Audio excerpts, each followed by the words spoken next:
সুপ্রিয় শিক্ষার্থী, কেমন আছো তোমরা সবাই? আশা করি ভালো আছো। অষ্টম শ্রেণীতে থেকে যারা নবম শ্রেণীতে উত্তীর্ণ হয়েছো, প্রথমে শুভেচ্ছা এবং অভিনন্দন জানাচ্ছি। তারপরে তোমাদের মধ্যে যারা মানবিক বিভাগ নিয়েছো, হ্যাঁ, তাদের একটা সাবজেক্ট হচ্ছে পৌরনীতি ও নাগরিকতা। পৌরনীতি এবং নাগরিকতা বিষয় নিয়ে পড়াবো আমি, নাইলা আক্তার, আগ্রাবাদ সরকারি কলোনি উচ্চ বিদ্যালয়। হ্যাঁ, তো এখন যারা নবম শ্রেণীতে যারা পৌরনীতি, হ্যাঁ, তো আমরা যখন পৌরনীতি ও নাগরিকতা বিষয়টা পড়ব, প্রথম অধ্যায়ে এখানে আছে পৌরনীতি ও নাগরিকতা।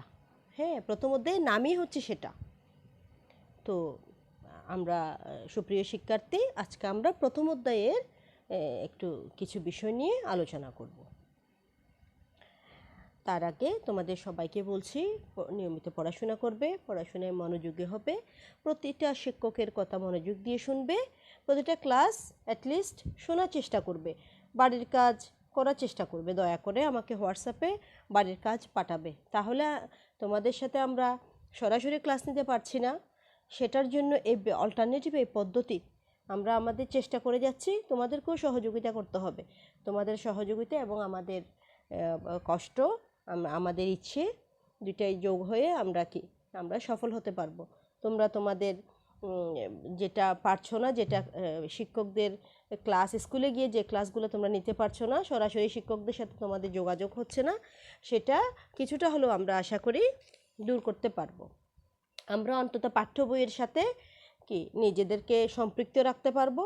আমাদের পাঠ্য বইয়ে, সরকার কর্তৃক বইয়ে, আমাদের জাতীয় শিক্ষাক্রম ও পাঠ্যপুস্তক বোর্ডে যে সমস্ত বই আছে আমাদেরকে সেগুলো পড়তে হবে, জানতে হবে, শিখতে হবে। প্রতিটা অধ্যায় সম্পর্কে ধারণা থাকতে হবে। তবে তুমি তোমাকে আফটারঅল সব পড়াশোনার পর একটা পরীক্ষা দিতে হবে, সেই পরীক্ষায় তোমাকে উত্তীর্ণ হতে হবে, একাডেমিক প্রক্রিয়াগুলো যেরকম। হ্যাঁ, সেটার জন্য আমাকে অবশ্যই পড়াশোনায় সাথে নিজেকে সম্পৃক্ত রাখতে হবে। তাই বলছি, নিয়মিত পড়াশোনা করবে আশা করি। আর আমি যা পড়া দিই সেটা আমাকে পাঠাবে। তাহলে শুরু করি। এখানে পৌরনীতি ও নাগরিকতা। হ্যাঁ, তো পৌরনীতি জিনিসটা কি? সেটা হচ্ছে নাগরিকতা বিষয়ক বিজ্ঞান। কি সেটা? নাগরিকতা বিষয়ক বিজ্ঞান। নাগরিকতার সাথে জড়িত সকল বিষয় পৌরনীতিতে আলোচনা করা হয়। অর্থাৎ আমরা এই যে একটা রাষ্ট্রে বসবাস করি, একটা দেশে বসবাস করি, হ্যাঁ, সেখানে সে দেশটা, সে রাষ্ট্রটা, হ্যাঁ, সে সমাজ ব্যবস্থাটা, সেখানকার পরিবার, হ্যাঁ, সেখানকার সরকার, এই সমস্ত কিছু পৌরনীতি এবং নাগরিকতা বিষয়ে স্থান পায়। এই সমস্ত বিষয়গুলো ডিটেলস নাগরিকতা, পৌরনীতি ও নাগরিকতা সাবজেক্টে আলোচনার বিষয়বস্তু। তো এই প্রথম অধ্যায়ের এই চ্যাপ্টারে আমরা নাগরিকতা, পৌরনীতি যেটা বললাম সেটা আমরা ধারণা পাবো। আর আমরা কেন পৌরনীতি পড়ছি, হ্যাঁ, এই যে নাগরিকতা এবং পৌরনীতি পড়ার প্রয়োজনীয়তাটা কি, এখানে এটা পড়লে পরে আমরা কি জ্ঞান অর্জন করব, কি বিষয় সম্পর্কে আমাদের ধারণা হবে, আমরা বুঝতে পারবো। তারপরে আসছে পরিবার, সমাজ, রাষ্ট্র, সরকার। কি প্রথমে ক্ষুদ্র পরিসরে আমরা কোথা থেকে আমরা বড় হই, আমাদের শৈশব, শিশু, সেটা পরিবার। এটা ব্যাপক হয়ে সমাজ, সমাজ থেকে রাষ্ট্র, রাষ্ট্র থেকে সরকার। এই প্রতিটা জিনিস এই অধ্যায়ে আছে। এরপরে রাষ্ট্রের উৎপত্তি। হ্যাঁ, একটা রাষ্ট্র কিভাবে সৃষ্টি হয়, কিভাবে, হ্যাঁ, রাষ্ট্র আসে, তার কাজের পরিধি, কর্তব্য, নাগরিক, সরকার, বিভিন্ন বিষয় এখানে আছে। এছাড়াও রয়েছে পরিবার, সমাজ, রাষ্ট্র, সরকারের সম্পর্ক। কিসের? চারটা জিনিস। প্রথমে তুমি যেখানে বসবাস করো সেখান থেকে শুরু করবে, পরিবার। তারপর পরিবার, কয়েকটি পরিবার মিলে, কয়েকটি পাড়া মিলে একটা সমাজ। তারপরে সমাজ থেকে ব্যাপকভাবে রাষ্ট্র, রাষ্ট্র থেকে সরকার। এই প্রত্যেকটা, এই চারটা জিনিস স্পেশালি এখানে আমরা জানতে পারব। তাহলে আসো আমরা পৌরনীতি। হ্যাঁ, এখানে বলছে এটা একটা ইংরেজি শব্দ, হ্যাঁ, সিভিক্স। এটা কি? এটার ইংলিশ শব্দটা হচ্ছে সিভিক্স। এটা দুটি ল্যাটিন শব্দ, সিভিস এবং সিভিটাস থেকে এসছে। আর এটা হচ্ছে সিভিল শব্দের অর্থ নাগরিক, হ্যাঁ, সিটিজেন।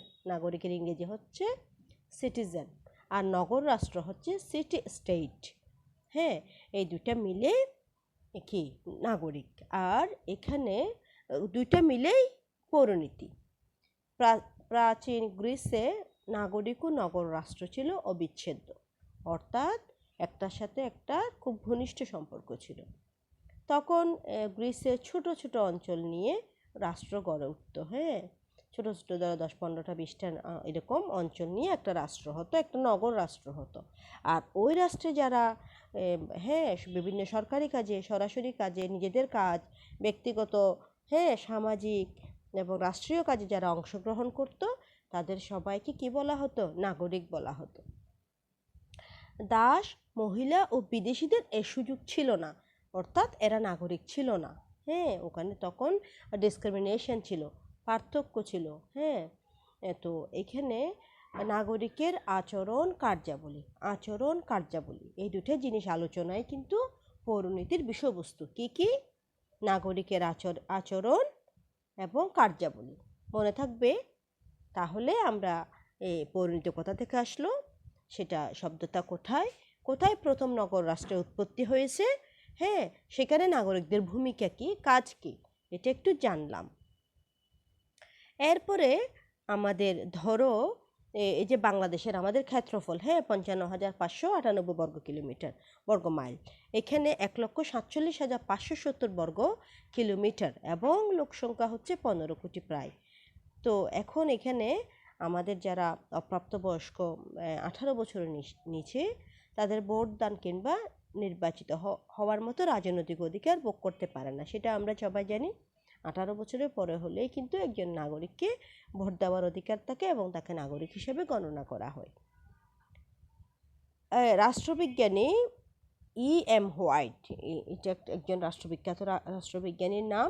উনি বলেছেন, পৌরনীতি হলো জ্ঞানের সেই মূল্যবান শাখা যা নাগরিকতার অতীত, বর্তমান, ভবিষ্যৎ এবং স্থানীয়, জাতীয়, আন্তর্জাতিক পর্যায়ে মানবতার সাথে জড়িত সকল বিষয় নিয়ে বিস্তারিত আলোচনা করে। তাহলে উনি কয়টি শাখার কথা বলেছেন এখানে? নাগরিকতার অতীত, বর্তমান, ভবিষ্যৎ, আর হচ্ছে স্থানীয়, জাতীয় ও আন্তর্জাতিক পর্যায়ে মানবতার সাথে জড়িত সকল বিষয় নিয়ে বিস্তারিত আলোচনাই হয়। আলোচনার নাম হচ্ছে কি? পৌরনীতি। বিষয়বস্তুর দৃষ্টিতে পৌরনীতিকে দুটি অর্থে আলোচনা করা যায়। কিসের দিক দিয়ে? বিষয়বস্তুর দিক দিয়ে। কি সেটা? একটা হলো তোমার ব্যাপকত্ব হচ্ছে পৌরনীতি নাগরিকতার সাথে জড়িত সকল বিষয় নিয়ে আলোচনা করে। তাহলে সকল বিষয় কি হতে পারে? একজন নাগরিক একটি দেশে কি কি বিষয় সম্পর্কে তার কি কি দায়িত্ব থাকে, তার কি কি অধিকার থাকে, তার কি কি করণীয় থাকে, হ্যাঁ, বা একটি রাষ্ট্রে কি কি জিনিসগুলো বিশেষ করে থাকে, সেখানে তাকে তোমার অধিকার ও কর্তব্য, সামাজিক ও রাজনৈতিক প্রতিষ্ঠান, নাগরিকতার স্থানীয়, জাতীয়, আন্তর্জাতিক বিষয়, নাগরিকতার অতীত, বর্তমান, ভবিষ্যৎ, হ্যাঁ এই সমস্ত বিষয়গুলো কি পৌরনীতির আলোচ্য বিষয়। হ্যাঁ, এই দুটি অর্থে পৌরনীতি আলোচনা করা যায়। ব্যাপক অর্থে এই সমস্ত জিনিস, আর সংকীর্ণ অর্থে যদি তুমি বলো অধিকার ও কর্তব্য, নাগরিকের অধিকার কর্তব্যই হচ্ছে পৌরনীতির বিষয়বস্তু। ঠিক আছে? ব্যাপক অর্থে কি? ব্যাপক অর্থে অধিকার, কর্তব্য, সামাজিক, রাজনৈতিক, স্থানীয়, জাতীয়, আন্তর্জাতিক প্রতিটা বিষয়ে টাচ করবে। হ্যাঁ, আর সংকীর্ণ অর্থে যদি সংক্ষেপে বলতে চাও, শুধুমাত্র নাগরিকের দায়িত্ব কর্তব্যগুলো কিন্তু পৌরনীতির আলোচ্য বিষয়। এই গেল তোমার পৌরনীতির আলোচনার বিষয়বস্তু এবং পৌরনীতি ও নাগরিকতা জিনিসটা কি। বোঝাতে পেরেছি প্রিয় শিক্ষার্থী? তাহলে তোমরা এখানে আর আমরা এরপরে পৌরনীতি ও নাগরিকতা বিষয়ের পরিসর বা বিষয়বস্তু, মানে পৌরনীতি কি কি জিনিস নিয়ে স্পেশালি আলোচনা করে। একটু আগে যেটা বলেছি ওগুলো ওখানে থাকবে, ওই যে নাগরিক কের অধিকার, কর্তব্য, সামাজিক, রাজনৈতিক, হ্যাঁ, স্থানীয়, জাতীয়, আন্তর্জাতিক বিষয়গুলো, এই সমস্ত বিষয়গুলোও থাকবে। তো এখানে বিষয়বস্তু বা পরিসর, বিষয়ের পরিসর বা বিষয়বস্তু কি কি, তোমার পাঠ্যপুস্তকের দিকে একটু নজর দাও। সেখানে 4টা বিষয় স্পেসিফিক করে লেখা আছে। 1, 2, 3, 4 দিয়ে আছে নাগরিকের অধিকার ও কর্তব্য, সামাজিক ও রাজনৈতিক প্রতিষ্ঠান, নাগরিকতার স্থানীয়, জাতীয় ও আন্তর্জাতিক বিষয়, এবং নাগরিকতার অতীত, বর্তমান, ভবিষ্যৎ। অর্থাৎ এই জিনিসগুলা এখানে বইয়ে, তোমার পাঠ্য বইয়ে বলতে চাইছে, এই জিনিসগুলাই বিশেষ করে জোর দিয়ে পৌরনীতি আলোচনা করে। হ্যাঁ, পৌরনীতি ও নাগরিকতা সাবজেক্টটা এই জিনিসগুলোই বিশেষ করে এমফাসাইজ করে। হ্যাঁ, তো তো নাগরিকের অধিকার, কর্তব্য কি? একটা দেশে নাগরিক বসবাস করতে গেলে তার কি কি দরকার হয়? তুমি মনে করো বাংলাদেশে বসবাস করো, তোমার দিকে তুমি তাকাও, তোমার দেশের প্রতি কি কি করা উচিত? তোমাকে তোমাকে কি আইন মেনে চলা উচিত। তুমি তোমার রাষ্ট্রের অধিকার চাও। হ্যাঁ, তুমি তোমার পরিবারে কি সুযোগ সুবিধা চাও, তাই না? পড়াশোনার অধিকার চাও। হ্যাঁ, তোমার খাদ্য, অন্ন, বস্ত্র, বাসস্থান, তোমার মৌলিক চাহিদা চাও, তাই না? তারপরে সরকার থেকে তুমি কি বিভিন্ন ধরনের নিরাপত্তা চাও, এই সমস্ত অধিকার চাও। হ্যাঁ, তদ্রূপ তোমারও রাষ্ট্রের প্রতি কি কি করা লাগে? আইন মানতে হয়। ট্রাফিক ধরো, রাস্তা দিয়ে যাচ্ছ, আইন মেনে চলো না, চলো কোনো জায়গায় যাচ্ছ, এটা করা যাবে না, লেখা থাকে অনেক জায়গায়, সেগুলো আমরা ফলো করি না। প্রত্যেকটা বিষয়, অর্থাৎ রাষ্ট্রের প্রতি তোমার কি আনুগত্য, অর্থাৎ তুমি রাষ্ট্রের বাধ্য থাকা। এরপরে সামাজিক ও রাজনৈতিক প্রতিষ্ঠান আছে। হ্যাঁ, বিভিন্ন সামাজিক রাজনৈতিক প্রতিষ্ঠানগুলোকে উন্নত এবং সমৃদ্ধ করার লক্ষ্যে পৌরনীতি কি সামাজিকতার পরিধি, রাষ্ট্রের পরিধি, উন্নয়নের লক্ষ্যে, সফলতার লক্ষ্যে যা যা করণীয়, এই সমস্ত কিছু পৌরনীতি ও নাগরিকতাতে আছে। এছাড়া তোমার স্থানীয়, জাতীয়, আন্তর্জাতিক, সেটা জিনিসটা কি? স্থানীয় যেমন তোমার ইউনিয়ন পরিষদ, পৌরসভা, সিটি কর্পোরেশন।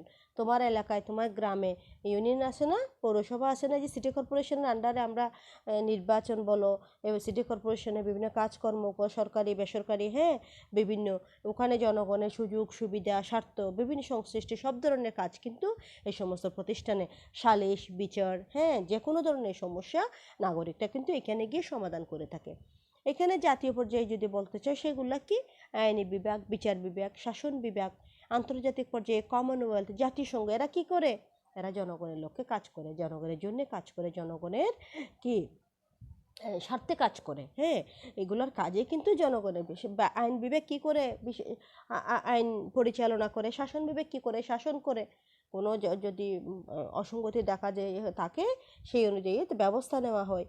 তারপরে আন্তর্জাতিক আদালতে বিশাল বিশাল যেগুলো আমরা ক্ষুদ্র পরিসরে সমাধান করতে পারি না, সেগুলো আন্তর্জাতিক আদালতে তার বিচার হয়। হ্যাঁ, তো এইভাবে একটা দেশ পরিচালনা, একটা দেশের মানুষ, জনগণ এই সমস্ত প্রতিষ্ঠানগুলোর শরণাপন্ন হয়ে তারা তাদের অধিকার, কর্তব্য এবং তাদের কি নিরাপত্তা, এই সমস্ত কিছু বুঝে পায়। আর নাগরিকতার অতীত, বর্তমান, ভবিষ্যৎ, সেটা কি? এখানে নাগরিকতা কিভাবে নির্ণয় করা হতো, অর্থাৎ থাকে না, ধরো অন্য দেশ থেকে আমার দেশে আসছে, বা আমার দেশ থেকে কেউ অন্য দেশে গেছে, তাকে আমরা কিভাবে মূল্যায়ন করবো? সে কি আমার দেশের নাগরিক? বা যে দেশ থেকে আমার দেশে মানুষ এসছে, সে কোন দেশের নাগরিক? তার অধিকার কীরকম হবে? সে কী কী সুযোগ সুবিধা পেয়ে থাকবে আমার দেশ থেকে? বা আমি অন্য দেশে গেলে আমি কী কী সুযোগ সুবিধা পেয়ে থাকবো? এই সমস্ত বিষয়গুলো কিন্তু এই অধ্যায়ে, এই বইয়ে, এই চ্যাপ্টারে বা এই বিষয়টার আলোচনার বিষয়বস্তু। তাহলে প্রিয় শিক্ষার্থীরা, আমরা আজকে পৌরনীতি ও নাগরিকতা জিনিসটা কি, এটার অর্থ কি, এটার ব্যাপকতা কি, এখানের বিষয়বস্তু কি, এখানে পড়ার উদ্দেশ্য কি, এই সমস্ত বিষয়গুলো জানলাম। তোমরা আমাকে নাগরিকতা ও পৌরনীতি বিষয়ের বিষয়বস্তু, হ্যাঁ, এখানে পঠিত বিষয়, আলোচ্য বিষয়, এই যে 4টা বিষয় স্পেসিফিক আছে, তোমরা তোমাদের মতো করে লিখে, বুঝে, পড়ে, আমার লেকচার শুনে আমাকে জিনিসটা লিখে পাঠাবে। কোনটা? পৌরনীতি ও নাগরিকতা বিষয়ের বিষয়বস্তু। বোঝাতে পেরেছি? পৌরনীতি ও নাগরিকতা বিষয়ের পরিসর বা বিষয়বস্তু। তাহলে সুপ্রিয় শিক্ষার্থী, আজকে এ পর্যন্ত।